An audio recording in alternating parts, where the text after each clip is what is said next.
Good morning all. તો દાખલા ફટાફટ બધા સોલ્વ કરવા માંડ્યા હશો, બરાબર. ટોટલ 20 દાખલા પ્રેક્ટિસના મેં આપી દીધા છે અને મારી એવી અપેક્ષા છે કે ઓલમોસ્ટ દાખલા તમારાથી સોલ્વ થઈ ગયા છે. હજી ઘણા દાખલા એવા છે જેમાં તમને ખબર નથી પડી અથવા તો ડાઉટ છે, તો એને મૂંઝાયા વગર ટીક કરી રાખજો. અમુક દાખલા એવા છે જ્યારે આપણી સ્કૂલ રેગ્યુલર થશે કાં તો ત્યારે કરાવીશ, કાં તો ડાઉટ સેશનમાં આપણે કરવું હોય તો ત્યારે કરી શકશું.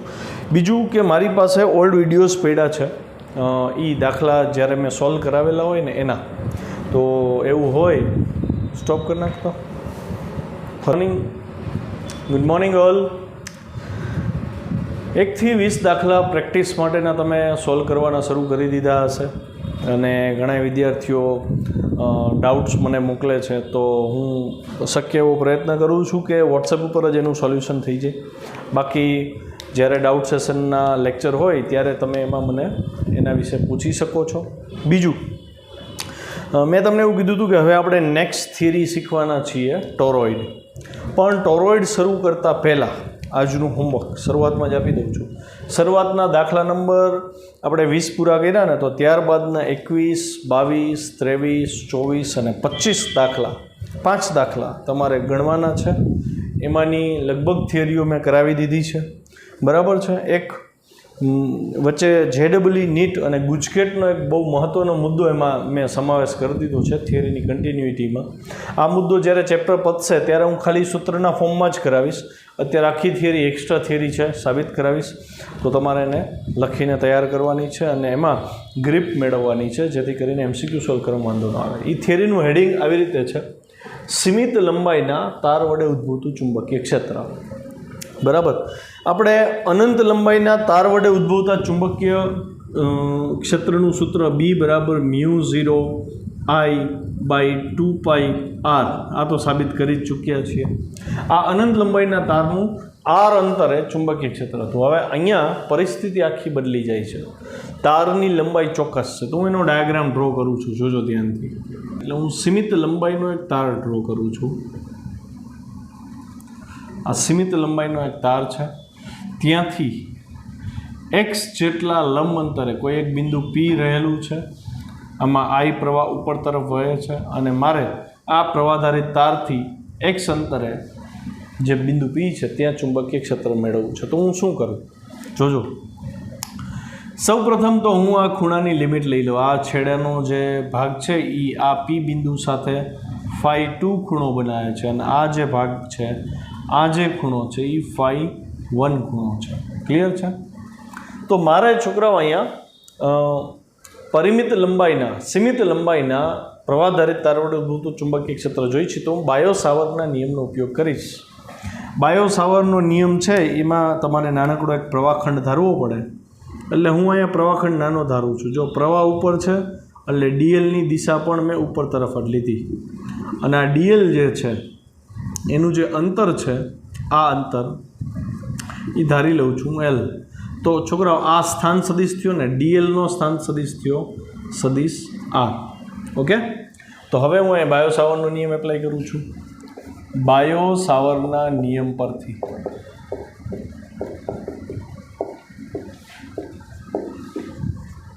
પ્રવાહાધારિત ખંડ I/dl વડે ઉદ્ભવતું ચુંબકીય ક્ષેત્ર. શું સૂત્ર હતું આપણી પાસે? dB = μ0/4π I/dl × r/r3. આવું હતું. હવે તમે ધ્યાનથી જુઓ તો dl આમ જાય છે, r આમ જાય છે, તો dl અને r વચ્ચેનો ખૂણો હું થીટા કહી દઉં. બરાબર છે. અને સામે આ જે ખૂણો બન્યો આટલો, આને હું φ નામ આપી દઉં છું. બરાબર છે. તો અહીંયા થશે આવું μ0/4π I/dl r/r3 અને સદિશ સ્વરૂપ હતું. અહીંયા હું એનું ખાલી મૂલ્ય જ લખું છું. દિશા તો તમે બધા જાણો જ છો. પ્રવાહ ઉપર તરફ જાય છે તો મેગ્નેટિક ફિલ્ડ અહીંયા અંદર જાય, એટલે અહીંયા હું ચોકડી દર્શાવું છું, જે ચુંબકીય ક્ષેત્ર અંદર જાય તે દર્શાવે છે. એટલે દિશાનો ઉલ્લેખ મેં અહીંયા કરી દીધો. ડીબી બરાબર આપણને આ મળ્યું, એક એક આર કટ થઈ ગયો. ડીબી બરાબર μ0/4π I dl sin થીટા ના છેદમાં આર સ્ક્વેર. ઓકે, જો આ આખી થિયરી મેં PDF ફાઇલમાં આપી છે. એમાં તો લખાણ સહિત વર્ણન સહિત બધું આપ્યું છે. જ્યારે હું એક્સપ્લેન કરું છું ત્યારે હું એના સ્ટેપ શોર્ટ કરી નાખું છું, ટૂંકા કરી નાખું છું. તમને જો આ સમજાઈ જતું હોય તો તમારે ફેરબુકમાં સીધું આ જ લખવાની છૂટ છે. બરાબર. PDF ફાઇલમાં થોડુંક લેન્ધી એટલે આપ્યું હોય કે ઘણીવાર મેં અહીંયા શું કર્યું ન ખબર પડે અથવા તો ટાઈમે ભૂલી જાઓ, તો તમે એના સ્ટેપ ફોલો કરો તો તમારાથી થઈ જાય. ઓકે, તો હવે અહીંયા ડીબી બરાબર તો મળ્યું μ0/4π I dl sin θ/r². હવે થોડુંક મેથ્સ એપ્લાય કરું છું અહીંયા, જોજો ધ્યાનથી. સૌ પ્રથમ અહીં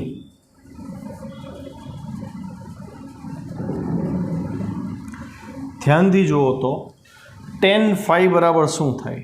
tan phi બરાબર શું થાય? તો tan phi એટલે સામેની બાજુ L છેદમાં પાસેની બાજુ x થાય, અને હું અહીં લખીશ L/x. તો છોકરાઓ હું L ને કરતા બનાવું છું અહીંયા. L બરાબર x tan phi. તમે જોઈ શકો છો કે ખૂણો સતત ચેન્જ થાય છે. આ ફાઈની વેલ્યુ φ1 થી φ2ની રેન્જમાં રમે છે. ફાઈ છે એ φ1 થી φ2 વચ્ચેનો ગમે ખૂણો હોઈ શકે. એટલે હું આ dl જે છે એને મેળવવાનો પ્રયત્ન કરું છું. મને L મળી ગયો છે, આનું વિકલન કરી નાખું એટલે આ dl થાય. તો x તો અચળ હતું, આ લંબ અંતર અચળ છે એટલે x એમનું એમ રહેશે. અને tan phi નું વિકલન થાય sec² phi ઇન્ટુ phiનું પાછું બીજી વાર વિકલન કરવું પડે d phi. આ મેથડ ખાસ શીખવાની છે. જ્યારે MCQ સાથે ડીલિંગ આવશે તો આ મેથડ તમને ઘણા બધા સ્વરૂપે ફાયદામાં રહેશે. તો dl મળી ગયો તમને, બરાબર છે. આને હું કહી દઉં છું સમીકરણ નંબર 2. આનો ઉપયોગ હું કરીશ અહીંયા dlની વેલ્યુમાં. બીજી વસ્તુ અહીં ધ્યાનથી જોજો, મારે છેદમાં આરની વેલ્યુ જોઈએ છે. તો cos phi બરાબર x/r થાય. અહીં cos phi બરાબર x/r થાય. એવું હોય તો હું છોકરાઓ r ને કરતા બનાવું. તો r બરાબર x/cos phi થયા. cos phi છેદમાં જાય, cos phi છેદમાં એટલે sec બને ને, એટલે અહીંયા x બરાબર x ઇન્ટુ sec phi બન્યા. સમીકરણ નંબર 3. પછી આ ત્રિકોણ P, આ બિંદુને O કહી દઉં અને આ બિંદુને હું C કહી દઉં. તો ત્રિકોણ POCમાં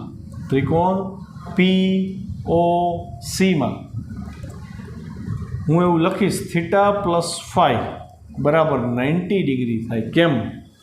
જો આ કાટકોણ ત્રિકોણ છે છોકરાઓ, આ ખૂણો 90 છે તો આ બેનો સરવાળો એ 90 જ થાય ને, θ અને phi નો સરવાળો. તો છોકરાઓ θ બરાબર શું થાય? તો કે 90 - phi થાય. અને જો 90 - phi થાય તો sin θ બરાબર શું થાય? અહીંયા sin θ બરાબર શું થાય? તો કે sin થીટાની વેલ્યુ છે 90 - phi. sin 90 - phi એટલે એ થાય cos phi. તો ફરીથી મેં કોને ટાર્ગેટ કર્યા જોજો ધ્યાનથી. એક તો dlને ટાર્ગેટ કર્યો, પછી એક rને ટાર્ગેટ કર્યો અને એક sin થીટાને ટાર્ગેટ કર્યો. આ ત્રણની મેં સાઈડ કેલ્ક્યુલેશન લીધી. એક dl મેળવો સમીકરણ 2, r મેળવો સમીકરણ 3 અને sin થીટા બરાબર cos phi મેળવો એ સમીકરણ 4. નો કહેવું હોય તો એ ચાલે, નંબર મેં આપી દીધો. તો આ બધી વેલ્યુ સમીકરણ 1માં મૂકતા સમીકરણ 2, 3, 4ની કિંમત 1માં લેતા શું થાય? ચલો બોલો. સમીકરણ 2, 3, 4ની કિંમત આપણે 1માં લઈ લીધી. તો એ ડીબી બરાબર dB = μ0/4π I એમના એમ dlની value x sec² phi into d phi ના છેદમાં r² છે તો rની વેલ્યુ x² થઈ જાય. rનો સ્ક્વેર હતો એટલે sec² phi થયું ઇન્ટુ sin θ છે સાઇન થીટા બરાબર કોસ ફાઈ છે એટલે અહીંયા એડિશનલી કોસ ફાઈ આવી ગયા. એનો બહુ મસ્ત કોન્સેપ્ટ છે આખો. ટેક્સ્ટબુકમાં આટલી ડિટેલ નહીં હોય તો તમારે આ શીખવી પડશે. તો ડીબી બરાબર મ્યુ 0 આઈ બાય એક એક્સ ઉડી ગયો એટલે અહીંયા 4πx into sec square phi ઉડી ગયા, ખાલી વધ્યા કોસ ફાઈ અને ઇન્ટુ ડી ફાઈ. સમીકરણ નંબર 5. આ સૂત્રને યાદ રાખજો. હમણાં આવું જ એક સ્વરૂપ તમને અહીં જોવા મળશે. અહીંયા 2πr છે, અહીંયા 4πx છે. x એટલે આ લંબ અંતર છે, બરાબર છે, અને ઓમાં r એટલે લંબ અંતર હતું. હવે અહીંયા શું થશે જોજો ધ્યાનથી. સંકલન કરતા કુલ ચુંબકીય ક્ષેત્ર મળે. તો છોકરાઓ આનું સંકલન ડીબીનું સંકલન તો બી થાય. મ્યુ 0 અચળ, આઈ અચળ, 4πx અચળ અને સંકલનમાં cos phi into d phi થાય. સંકલનને લિમિટ દેવી પડશે ને. તો ફાઈની કિંમત કોની વચ્ચેની કોઈ પણ કિંમત ધારણ કરે, તો કે φ1 અને φ2 વચ્ચેની કોઈ પણ કિંમત ધારણ કરે એટલે એ લિમિટ શું આવશે? -φ1 થી +φ2. કેમ -φ1? તો કે આ નીચે તરફ છે ને ખૂણો, એટલે ચોથું ચરણ થયું, બરાબર, એટલે ઋણ લીધું આપણે -φ1 થી +φ2. અચ્છા, માટે બી બરાબર mu 0 I by 4πx into cos ફાઈનું સંકલન થાય સાઇન ફાઈ, બરાબર, અને આ લિમિટ -φ1 થી φ2ની. તો અહીંયા જવાબ શું આવ્યો જો? બી બરાબર mu 0 I by 4πx into પહેલાં હાયર લિમિટ સાઇન φ2ની, પછી માઇનસ સાઇન અને આ -φ1 થઈ ગયા. સાઇન અયુગ્મ વિધેય છે, -12 આવે એટલે આ પ્લસ થઈ જાય. તો બી બરાબર mu 0 I by 4πx into બ્રેકેટમાં સાઇન φ1 પ્લસ સાઇન φ2 થાય. તો આ સમીકરણ ફાઇનલી આપણને મળી ગયું, સમીકરણ 6. છોકરો સમીકરણ 6 છે એ સીમિત લંબાઈના તાર વડે ઉદ્ભવતું ચુંબકીય ક્ષેત્ર આપે. હજી એમાંય ટ્વિસ્ટ મૂકી શકે છે આ લોકો. હું આ ખૂણાને આલ્ફા કહી દઉં, આ ખૂણાને બીટા કહી દઉં, તો રમત શું થાય જોજો ધ્યાનથી. સાઇન φ1 લખું તો એના બરાબર સાઇન આલ્ફા કોસ આલ્ફા થાય કે ન થાય? વિચારો જોઈએ. સાઇન φ1 બરાબર કોસ આલ્ફા થાય કે નહીં? કેવી રીતે થાય? તો કે φ1 + આલ્ફા 90 થાય. આ જો કાટકોણ ત્રિકોણ છે, આ બેનો સરવાળો 90 થાય, કેમ કે આ 90 છે. તો φ1 બરાબર 90 - આલ્ફા થાય. સાઇન 90 - આલ્ફા એટલે કોસ આલ્ફા થાય. તો આ જ સૂત્રનું વળી એડવાન્સ ફોર્મ શું મળે? તો કે બી બરાબર mu 0 I by 4πx into cos alpha plus cos beta. એટલે પરીક્ષામાં તમારે જોવાનું એ થાય, MCQ જ્યારે હાયર લેવલના તમે સોલ્વ કરો તો આ ખૂણા આપ્યા હોય તો સાઇન લેવાનું, તારની નજીકના ખૂણા આપ્યા હોય તો આલ્ફા બીટા લેવાનો. આના ઉપરથી તમે હવે કોઈ પણ પ્રકારનો કિસ્સો આપે એ સોલ્વ કરવા સમર્થ થાવ, બરાબર. આટલું તમે લખી લીધું હશે. સાથે સાથે હવે હું તમને થોડાક સ્પેશિયલ કેસ આમાં સોલ્વ કરાવું છું, જોજો ધ્યાનથી.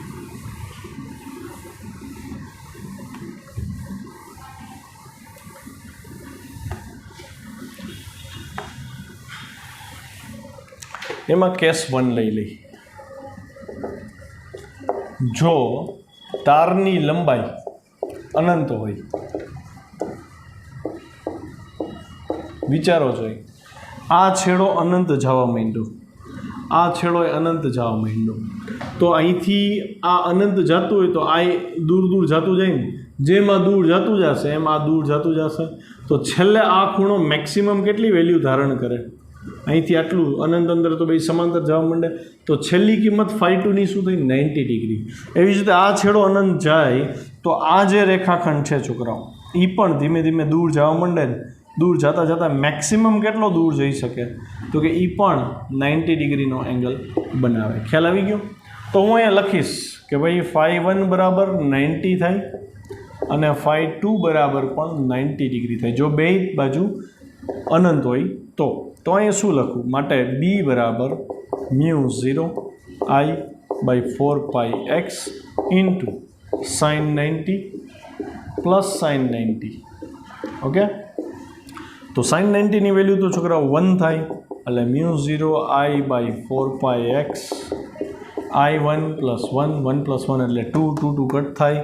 તો બી શું મળ્યું? તો કે μ0 Iના છેદમાં 2πx. આ ફોર્મ્યુલા અનંત લંબાઈના તાર માટે જે મેં લખ્યું હતું એની બંધ બેસતું આવી ગયું. એટલે આ ગણતરી આપણી ટોટલી સાચી છે. પછી બીજું હેડિંગ આપું છું, કેસ 2. અર્ધ અનંત લંબાઈનો તાર હોય, અર્ધ અનંત લંબાઈનો તાર. તો આ બધું મેં ઓલરેડી એમાં એક્સપ્લેન કરેલું છે લાસ્ટના ટોપિકમાં, પણ અત્યારે હું કરાવી દઉં છું સાથે સાથે. તો અર્ધ અનંત લંબાઈ હોય તો છોકરાઓ શું થાય? તો કે અહીંથી આ તાર છે જ નહીં, એટલે અહીંથી φ2 શું બને? આ ભાગ છે જ નહીં. તો આ બાજુનો તાર અનંત લંબાઈનો છે ને અહીંથી તાર આગળ છે જ નહીં.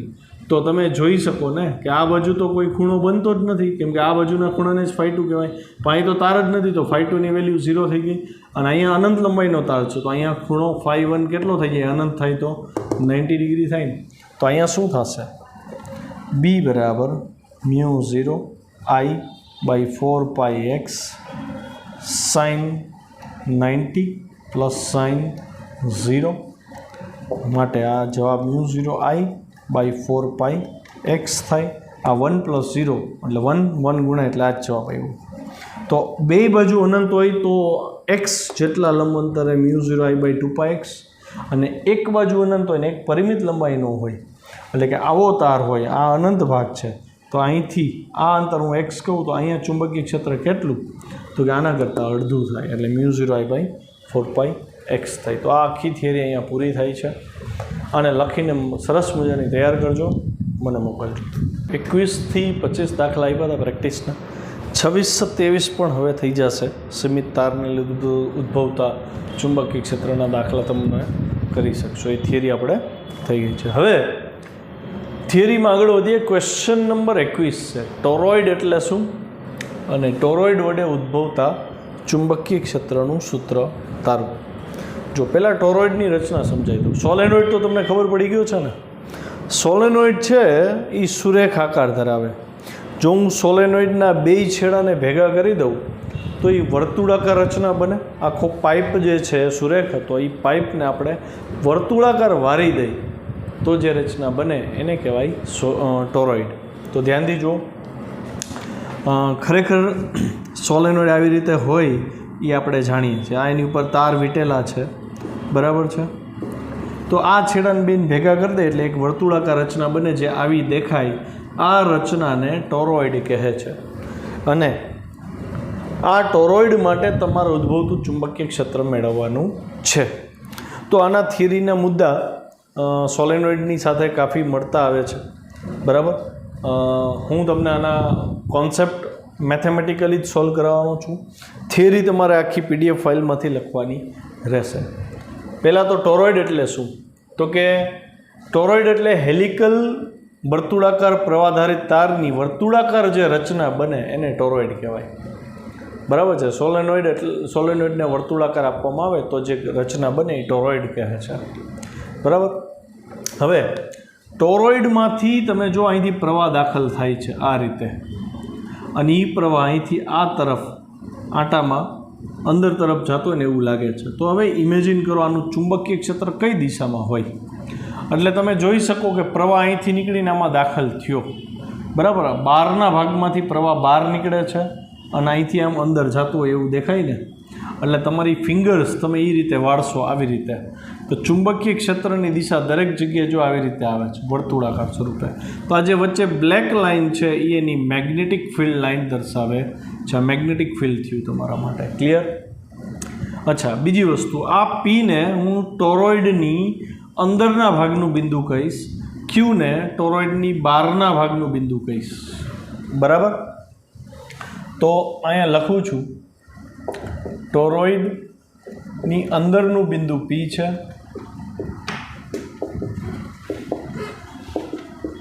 તથા બહારનું બિંદુ ક્યુ છે. ટોરોઇડ ખરેખર એક પોલા નળાકાર જેવી રચના છે જેને વર્તુળાકાર દેવામાં આવ્યો છે.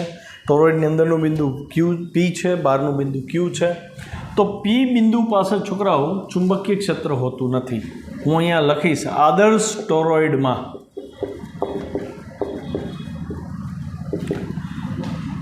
પી તથા ક્યુ બિંદુ પાસે ચુંબકીય ક્ષેત્ર હોતું નથી. શું કામ એ પણ આપણે સાબિત કરશે. બરાબર. પી બિંદુ એવું છે, ક્યુ બિંદુ એવું છે જ્યાં બે જગ્યાએ આપણને ચુંબકીય ક્ષેત્ર મળતું નથી. માત્ર અંદરનો જે આ ગર્ભ ભાગ છે, આને અંદરનો ભાગ કહેવાય અને બહારનો ભાગ કહેવાય, આને કહેવાય ગર્ભ ભાગ. માત્ર ગર્ભ ભાગમાં જ ચુંબકીય ક્ષેત્ર અવેલેબલ છે. ટોરોઇડના ગર્ભ ભાગમાં નિયમિત ચુંબકીય ક્ષેત્ર જોવા મળે છે. નિયમિત વર્ડ અત્યારે યુઝ નથી કરતો. ચુંબકીય ક્ષેત્ર જોવા મળે છે. તો આપણે આને સાબિત કરવું પડે ને બહારના ભાગમાં કેમ ચુંબકીય ક્ષેત્ર નથી અને કેમ ગર્ભ ભાગમાં ચુંબકીય ક્ષેત્ર છે. તો સાદો સોલેનોઇડ યાદ કરાવું. સોલેનોઇડનો જે ગર્ભ ભાગ હતો, અહીંયા ચુંબકીય ક્ષેત્ર રેખાઓ તમને મળતી હતી, એમાં અનંત લંબાઈનો આપણે લીધો હતો, લાંબો સોલેનોઇડ. બહારના ભાગમાં ક્યુ બિંદુ યાદ આવે? બરાબર. તો અહીંયા ચુંબકીય ક્ષેત્ર 0 હતું. તો અહીંયા આ બહારનો ભાગ જ થયો ને, ચુંબકીય ક્ષેત્ર 0 થાય ને. હવે આને તમે ગોળ વારી દો તો શું પરિસ્થિતિ થાય? આવી પરિસ્થિતિ થાય ને. આ બહારનો ભાગ કહેવાય ને આ બહારનો ભાગ કહેવાય. ખ્યાલ આવ્યો? એટલે આ બે જગ્યાએ ચુંબકીય ક્ષેત્ર શું થયું? 0. અંદર તો ચુંબકીય ક્ષેત્ર છે જ, અને હવે તમે સમજી ગયા, પણ હવે કેટલું છે એનો હિસાબ આપણે કરવાનો છે. તો ચુંબકીય ક્ષેત્ર મેળવવા માટે આપણને એમ્પિયર સર્કિટલ નિયમ અહીંયા પણ મદદરૂપ થશે. બરાબર. અહીં પી બિંદુ પાસે ચુંબકીય ક્ષેત્ર મેળવવા R1 ત્રિજ્યાવાળું એમ્પિરિયન લૂપ વિચારતા.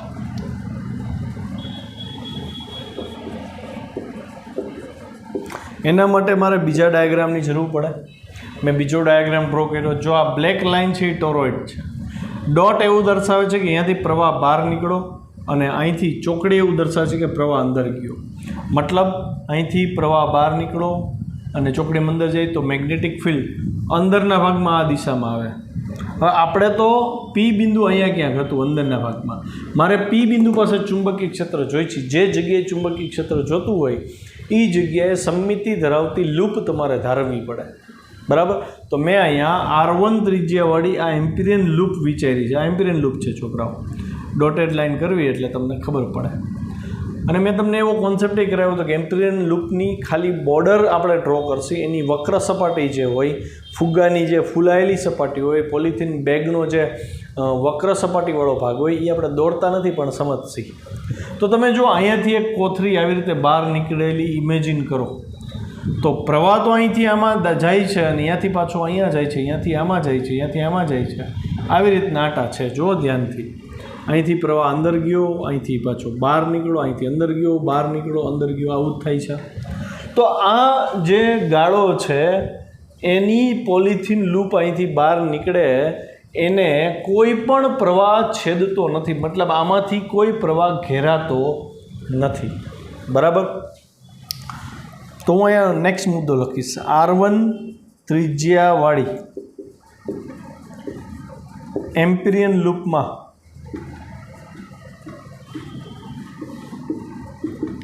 કોઈ પ્રવાહ ઘેરાતો નથી, અને તેથી ઘેરાયેલો પ્રવાહ I એન્ક્લોઝડ 0 થાય. તો હવે હું એમ્પિયર સર્કિટલ નિયમ એપ્લાય કરું. એમ્પિયર સર્કિટલ નિયમ પરથી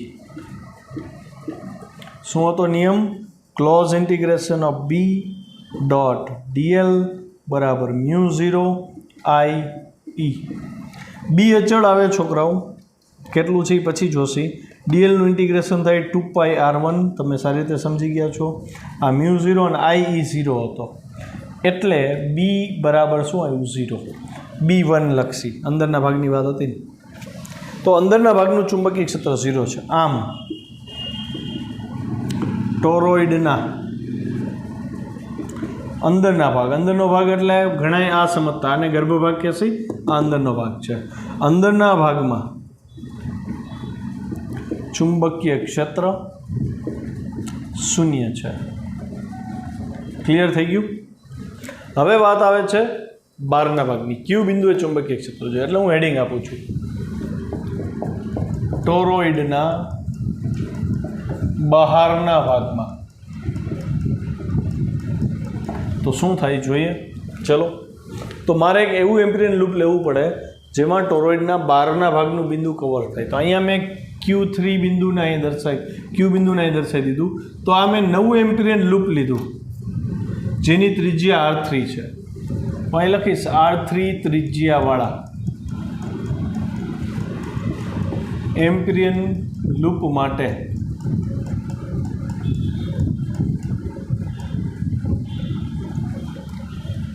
ઘેરાયેલો પ્રવાહ I બરાબર શું થાય?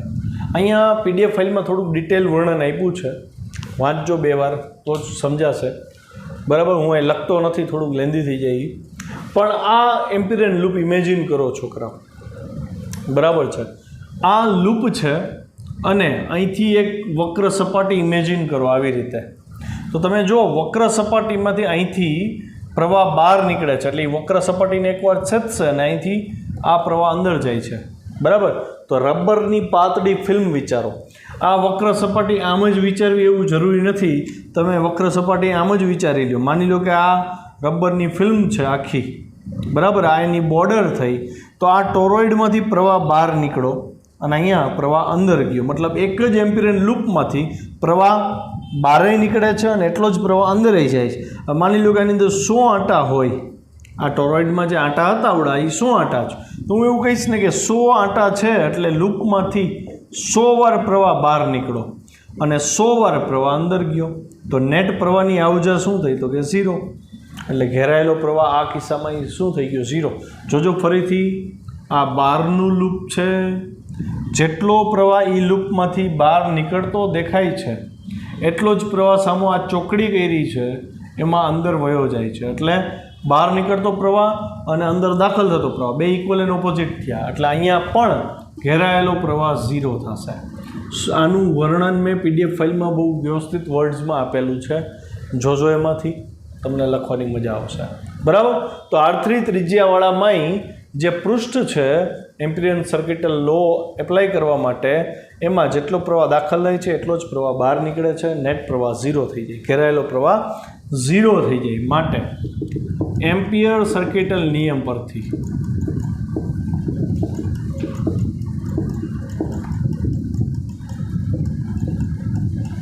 શું થશે જોજો. Close integration of B dot dl μ0, ફરીથી I 0 છે.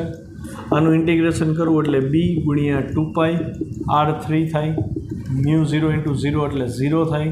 માટે B બરાબર ફરીથી શું મળ્યું? 0. આ બહારના ભાગમાં પણ 0 મેં સાબિત કરી દીધું. ખ્યાલ આવી ગયો? કોન્સેપ્ટ ક્લિયર થયો? હવે વાત આવે છે ગર્ભ ભાગની. અહીંયા 0 નથી થતું, એ હું સાબિત કરીને દેખાડું. બરાબર, તો નવું હેડિંગ, ગર્ભ ભાગમાં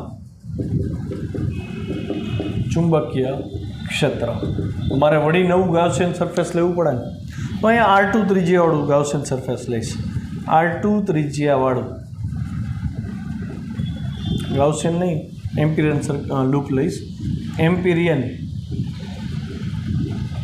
લૂપ લેતા હવે ધ્યાનથી જો, મેં આ એમ્પિરિયન લૂપ લીધું છે, આવડું આ દેખાય છે. આ એમ્પિરિયન લૂપ છે, એમાં ઘેરાયેલો પ્રવાહ જુઓ તો કે આ અંદર જ જાય છે બધા. જો આના અંદરનો જ ભાગ જોવાનો તમારે, બરાબર. તો આ જે સરફેસ છે એમાં પ્રવાહ ખાલી દાખલ થતો જ જોવાય છે, બધી ચોકડી જ છે, મતલબ ખાલી પ્રવાહ દાખલ જ થયો. આમાં બારે કાંઈ નીકળતું નથી આ બ્લુ ગાળાની અંદર. તો હું અહીંયા લઈશ કે લૂપ લેતા R2 ત્રિજ્યાવાળા વર્તુળમાં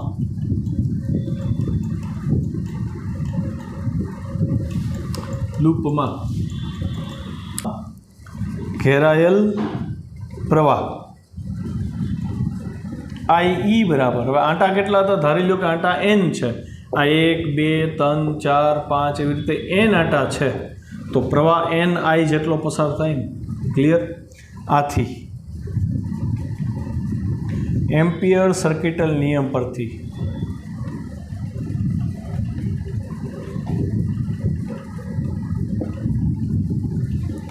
close integration of B dot dl is equal to μ0 into IE. IE ની વેલ્યુ NI છે એટલે μ0 કેપિટલ N ઇન્ટુ I. હવે B તો અચળ થશે, B ઇન્ટુ dl, બે વચ્ચેનો ખૂણો 0 જ થાય. આ મુદ્દો મેં PDF ફાઇલમાં લખીને દીધો છે કે ભાઈ અહીંયા ટોરોઇડની સમમિતિ છે, તમે જ્યાં ખંડ dl લેશો, આ dl ખંડ છે, તો મેગ્નેટિક ફિલ્ડ એ જ દિશામાં આવે છે, બેની દિશા એક જ છે, બે વચ્ચેનો ખૂણો 0 થાય એટલે dl. dlનું ઇન્ટિગ્રેશન કરો તો ત્રીજી આપણે R2 લીધી હતી નાની, તો આનું dlનું ઇન્ટિગ્રેશન થશે 2π R2 પરીખ થાય ને એનો બરાબર μ0 NI. મારે તો B શોધવું હતું તો B ને કરતાં બનાવવું, તો B બરાબર μ0 NI છેદમાં 2π R2. R2 ને કહી દઈશ સોલેનોઇડની સરેરાશ ત્રિજ્યા, સોલેનોઇડની આવે ને, ટોરોઇડ આવશે, ટોરોઇડની સરેરાશ ત્રિજ્યા. તો આ સૂત્ર હવે હું આમ લખીશ, B is equal to μ0 NI છેદમાં 2π R. એમાંય એનના છેદમાં 2π R ને હું સ્મોલ n કહી દઈશ, μ0 સ્મોલ n I.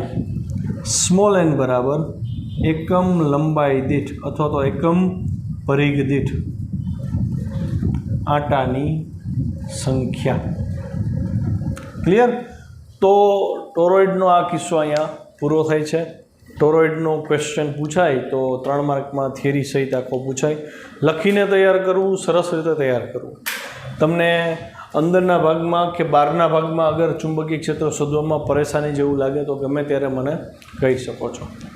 ચલો ઉદાહરણ 4.9 કરીએ. ઉદાહરણ 4.9ની રકમ એમ છે કે એક સોલેનોઇડ આપી દીધો છે. સોલેનોઇડની ત્રિજ્યા R 1 સેન્ટીમીટર આપી છે, એટલે કે 10⁻² મીટર થઈ. સોલેનોઇડમાં આંટાની સંખ્યા આપી દીધી છે 500 કેપિટલ N. એમાંથી વહેતો વિદ્યુત પ્રવાહ I આપી દીધો છે 5 એમ્પિયર, અને સોલેનોઇડની લંબાઈ L આપી છે 0.5 મીટર. તો તમને કીધું છે સોલેનોઇડના અંદરના ભાગનું ચુંબકીય ક્ષેત્ર કેટલું. તો જ્યારે પણ સોલેનોઇડનો દાખલો આવે ને તો તમારે એટલું કેરફુલ રહેવાનું કે પહેલાં તો નક્કી કરવાનું કે સોલેનોઇડ લાંબો છે કે ટૂંકો સોલેનોઇડ છે. બરાબર? કેમ કે બેયના સૂત્ર અલગ અલગ છે ને હવે તમે બે સૂત્રથી વાકેફ થઈ ગયા છો. તો હું અહીંયા નક્કી કરીશ કે ભાઈ ત્રિજ્યા અને લંબાઈનો સંબંધ શું છે, કેટલું ચેન્જ છે. જો આ 0.5 મીટર છે, 0.5 મીટર એટલે 50 સેન્ટીમીટર થાય લંબાઈ, અને ત્રિજ્યા 1 સેન્ટીમીટર છે, એટલે સોલેનોઇડની પરિસ્થિતિ આવી થાય, આ 1 સેન્ટીમીટર છે અને આમ 50 સેન્ટીમીટર છે. તો તમે કહી શકો ને ત્રિજ્યા લંબાઈની સામે બહુ નાની છે. જ્યારે ત્રિજ્યા બહુ નાની હોય ને તો એવા સોલેનોઇડને આપણે લાંબો સોલેનોઇડ કહીએ છીએ, અને લાંબા સોલેનોઇડના અંદરના ભાગનું ચુંબકીય ક્ષેત્ર B બરાબર μ0 સ્મોલ NI થાય. તો એ જ મુદ્દાનો હું અહીંયા ઉપયોગ કરીશ. જો સ્પષ્ટ છે કે L much greater than A છે, લંબાઈ ત્રિજ્યા કરતાં, અહીંયા A ની બદલે R રાખીએ, ત્રિજ્યા લંબાઈ ત્રિજ્યા કરતાં ખૂબ વધુ છે, એટલે કે સોલેનોઇડ એ લાંબો સોલેનોઇડ લઈ શકાય, ગણી શકાય. તો લાંબા સોલેનોઇડના અંદરના ભાગમાં ચુંબકીય ક્ષેત્રનું સૂત્ર હું લખું છું, B બરાબર μ0 સ્મોલ NI. આ સૂત્રથી આપણે વાકેફ છીએ, અને મેં ત્યારે નોંધ કરાવેલી કે સ્મોલ n એટલે એકમ લંબાઈ દીઠ આંટા, એકમ લંબાઈ દીઠ એટલે સોલેનોઇડની લંબાઈ છેદમાં આવે અને કુલ આંટા અંશમાં આવે. તો હું nની બદલે વેલ્યુ એપ્લાય કરીશ, μ0 કેપિટલ N છેદમાં L ઇન્ટુ I. μ0ની વેલ્યુ μ0/4π બરાબર 10⁻⁷ ટેસ્લા મીટર પર એમ્પિયર છે. તો μ0ની વેલ્યુ કેટલી, તો કે 4π અંશમાં વયો જાય ઓલી બાજુ, અને μ0ની બદલે 4π × 10⁻⁷. N 500 આંટા હતા, I 5 એમ્પિયર પ્રવાહ હતો, અને છેદમાં સોલેનોઇડની લંબાઈ 0.5 મીટર હતી. સાદુરૂપ આપીએ 4 પાઈની વેલ્યુ 3.14 10⁻⁷ 500 હતા અને આ 0.5નો પોઈન્ટ દૂર કરો એટલે છેદમાં 10 આવે, એ 10 ઉપર આવે એટલે 5000 થઈ ગયા. આ 5 અને છેદમાં વધ્યા 5 5 કટ થઈ ગયા. ક્લિયર? હવે આગળ જુઓ, 4 × 3.14 અને જે 5000માં 3 0 હતા ને એ 10⁻³ માં એડ કરી દીધા મેં અને 5 એકલો હોય તો હવે 5 ચોખ્ખું 20 × 3.14 × 10⁻⁴ આ 0 પાછું હું આને આપી દઉં એટલે 10⁻³ થઈ જાય અને 2 × 3.14 એટલે 6.28 થાય. તો આમ સોલેનોઇડના અંદરના ભાગનું ચુંબકીય ક્ષેત્ર 6.28 × 10⁻³ ટેસ્લા થાય. તો અહીંયા ઉદાહરણ 4.9 પૂરું થાય છે. છોકરાઓ, ટોટલ મેં આજે હોમવર્કમાં તમને દાખલા આપ્યા 21 થી 25. શક્ય હોય તો 30 સુધી પૂરા કરજો, બરાબર? બાકી 21 થી 25 દાખલા સોલ્વ કરજો. 19મા દાખલામાં જવાબ 1 × 10⁻⁸ ટેસ્લા આવે છે અને એમાં પ્રિન્ટમાં 1.2 આપ્યો છે. તો 1.2 નથી આવતો, ખાલી 10⁻⁸ ટેસ્લા જ આવે છે, એટલે એમાં મૂંઝાવાનું નથી. બરાબર? 21 થી 25માં કાંઈ પણ પ્રોબ્લેમ હોય તો તમે મને ગમે ત્યારે કહી શકો છો. બસ, તો આજે આ લેક્ચર આપણે અહીંયા પૂરો કરીએ. આજે આપણે ટોટલ 3 ટોપિક કર્યા. એક તો સીમિત પ્રવાહધારિત તારને લીધે ઉદ્ભવતું ચુંબકીય ક્ષેત્ર B = μ0I/4πx અને બ્રેકેટમાં sin⁵1 + sin⁵2. પછી બીજું ભણ્યા આપણે ટોરોઇડનું ચુંબકીય ક્ષેત્ર હતું B = μ0 × ni, જ્યાં સ્મોલ nની વેલ્યુ હતી N/2πr. સોલેનોઇડ અને ટોરોઇડમાં સૂત્ર બેમાં એક જ છે. સોલેનોઇડ માટે સૂત્ર શું હતું? તો કે સોલેનોઇડ માટે B બરાબર હતું μ0 ni, જ્યારે ટોરોઇડ માટે પણ સૂત્ર આ જ છે, B બરાબર μ0 ni. ફરક બેમાં એટલો છે છોકરાઓ કે અહીં μ0 N/L આવતો હતો અને અહીંયા μ0 પરિઘ આવતો હતો. બસ, જ્યાં R સરેરાશ ત્રિજ્યા હતી ટોરોઇડની.